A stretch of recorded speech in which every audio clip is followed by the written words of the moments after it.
I never told my mom I found the letters she wrote to my dad after he left because she always said she'd moved on and I wanted that to be true, but reading "Please Come Back, I'll Be Better" in her handwriting made me see her as someone fragile, and I didn't know how to hold that version of her. When I was in my late 20s, I moved back home for a bit after a breakup. Nothing dramatic, just one of those long relationships that runs out of gas quietly. We still texted for a while after, like people do when they don't know how to stop. My mom didn't ask a lot of questions when I came back. She just cleared out the guest room, folded a bunch of towels I hadn't asked for, and made a little joke about how the boomerang generation strikes again. She never liked digging. I think that's something I got from her. Anyway, a couple months in, we decided to clean out the basement. It was her idea. She said she wanted to lighten the load, which I've learned is something people say when they're trying to regain control over something. She was wearing her old paint-splattered sweatshirt from when we redid my childhood bedroom. It still had the little blue smear from where I dropped the roller. I was halfway through a bin labeled "Misc," old phone chargers, expired coupons, a broken umbrella, when I found the shoebox. It was under a stack of my elementary school report cards and a couple of baby books with pictures of me looking like a chubby bald philosopher. The box was light. I almost didn't open it, but the lid popped off easily and inside were loose sheets of paper. No envelopes. No stamps. Just handwritten pages in her slanted cursive. Some on plain notebook paper. One written on the back of an old grocery list that still said creamer, batteries, pita bread. The top letter started, "I know you're not reading this, but I don't know who else to tell." I remember my stomach tightening.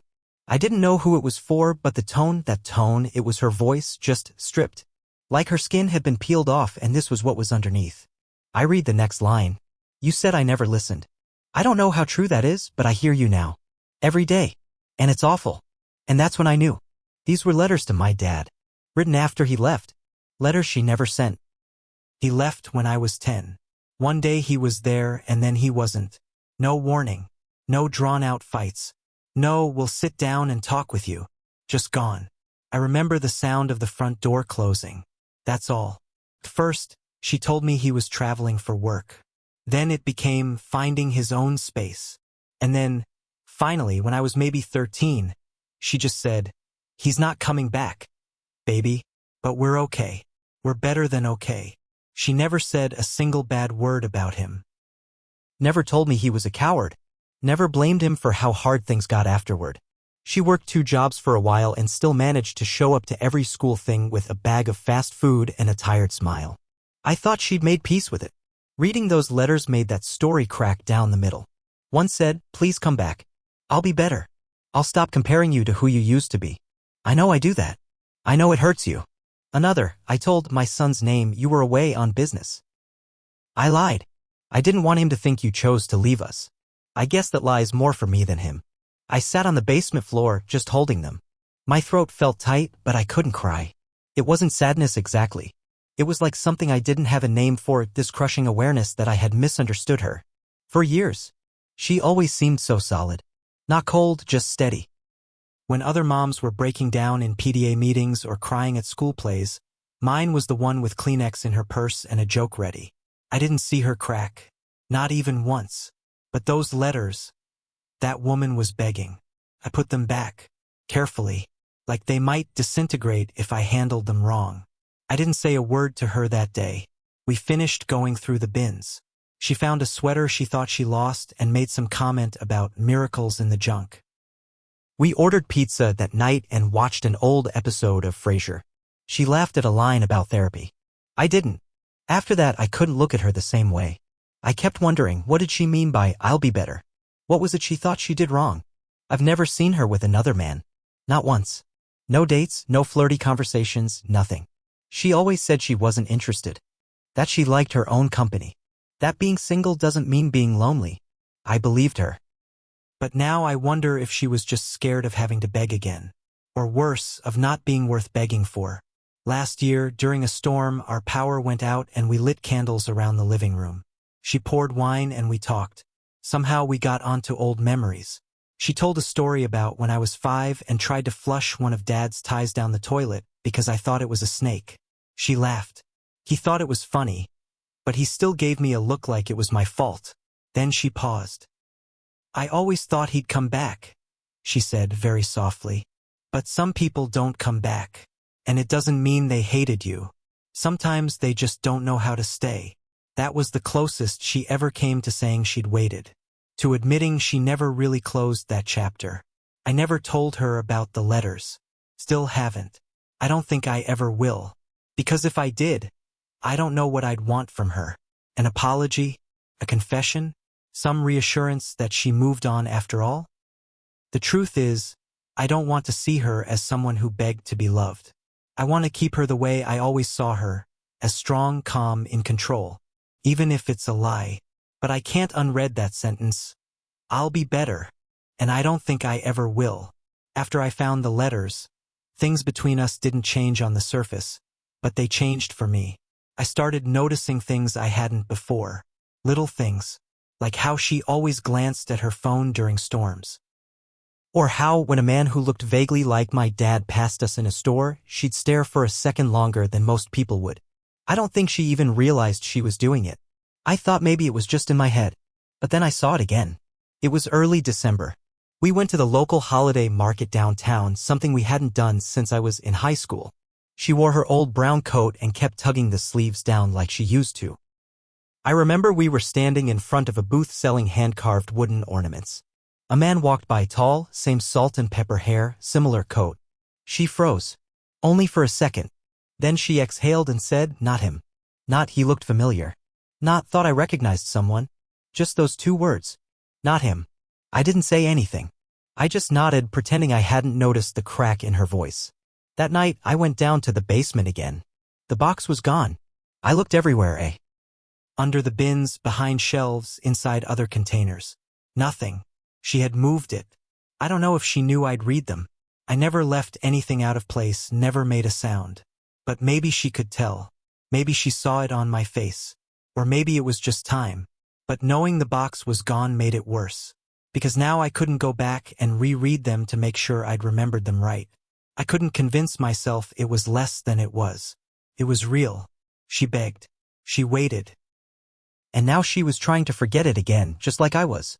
One night, a couple months later, we were having dinner. She made lasagna, her version with way too much oregano and those little burnt edges she always tried to cut off before serving.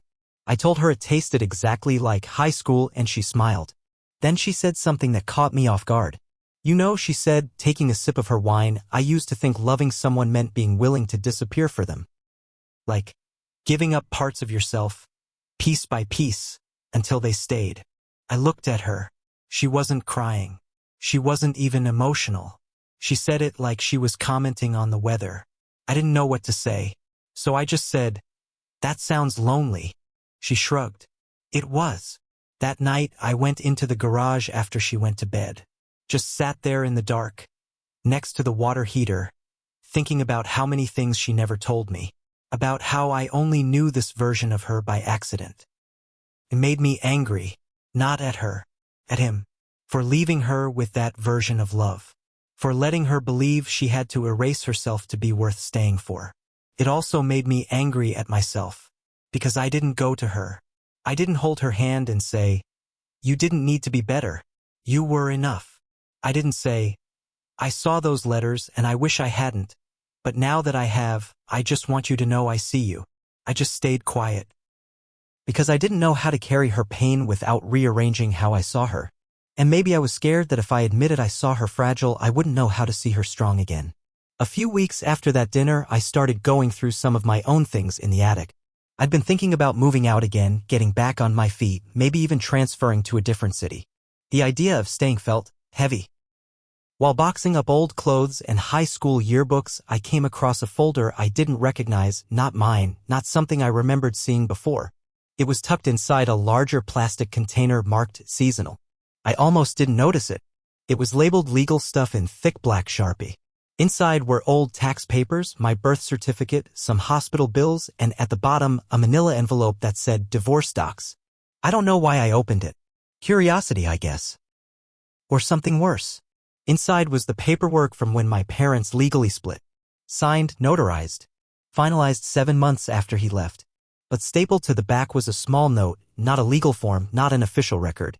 Just a torn page from a notepad with the faint logo of my mom's old office. Her handwriting. It read, "He didn't respond to the last letter. I'm not mailing this one either. I think I finally understand that I can't ask someone to love me the way I need to be loved. Not anymore. This is the last thing I'll sign with his name on it." I read it twice, and the strange part was, I felt relief. Not because she'd stopped writing. Not because she finally moved on. But because she'd admitted it to herself. That she'd asked and asked and asked, and finally realized the silence was the answer. It made everything else make more sense. Why she never dated. Why she never badmouthed him. Why she stayed steady. She wasn't pretending she didn't care. She was surviving it. Quietly. Like most people do. She'd buried the most desperate parts of herself and built a new life on top of them. And then I saw the date on the note. Just 3 days before my 11th birthday. That was the year she threw me a party in the backyard. Pizza, balloons, a rented bouncy castle. She'd smiled through the whole thing, danced with me to the Shrek soundtrack, made jokes about how 32 kids is only slightly too many. 3 days earlier, she had written what amounted to a funeral for her marriage. I sat there in the attic holding that note, realizing something I hadn't let myself think until then. She was grieving while raising me. And I never saw it. She didn't give me her sadness. She gave me joy, laughter, pizza and bounce houses. She didn't let her story ruin mine. And that made me cry. Not the pretty kind. The kind you do alone in dusty spaces with no music playing. That's when I realized. It wasn't that I couldn't handle seeing her as fragile. It's that I didn't know how to admit she'd always been fragile and strong at the same time. A couple months later, I was helping Mom prepare for a garage sale. She'd finally decided to sell off a lot of things she said she didn't want to carry into her 60s. We spent a Saturday pulling boxes from every corner of the house. Closets, garage, even under her bed. That's when I found it. Not the box. Not the letters. A photo. It had slipped behind a stack of old frames and costume jewelry trays. At first I thought it was just another family picture. Until I noticed the date scribbled on the back.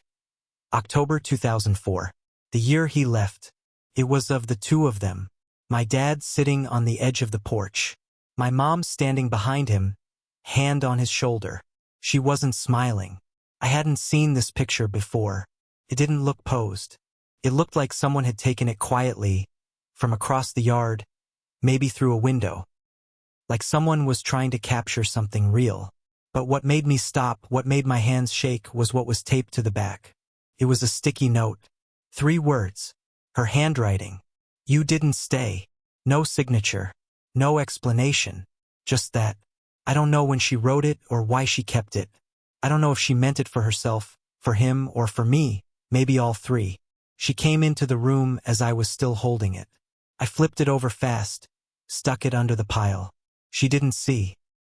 She just looked at the mess of things on the floor and said, "Funny how much you keep without meaning to." I nodded. Yeah. We didn't talk about the picture. I never brought it up. I tucked it into my own things when I left. Slid it between some books in a box I knew she wouldn't check. I don't know why I did that. Maybe because I felt like it was mine now, too. Her heartbreak. Her silence. The part of her that begged and then stopped. And even though I never said anything, I started seeing her differently after that. Not less strong. Just more complete. Like a painting you thought was done until you stepped back and noticed all the cracks beneath the brushstrokes. Sometimes I still think about those letters. I wonder if she ever rereads them in her head even now. She smiles more these days, laughs at the right times, tells stories like she's never looked back. And maybe that's true. Or maybe it's just practice. I never told her what I found, and I probably never will. Because I want her to believe I still see her the way she wanted to be seen, not as someone who begged, not as someone who broke, but as someone who survived. And the part that hurts the most is she really did survive. She just had to do it alone.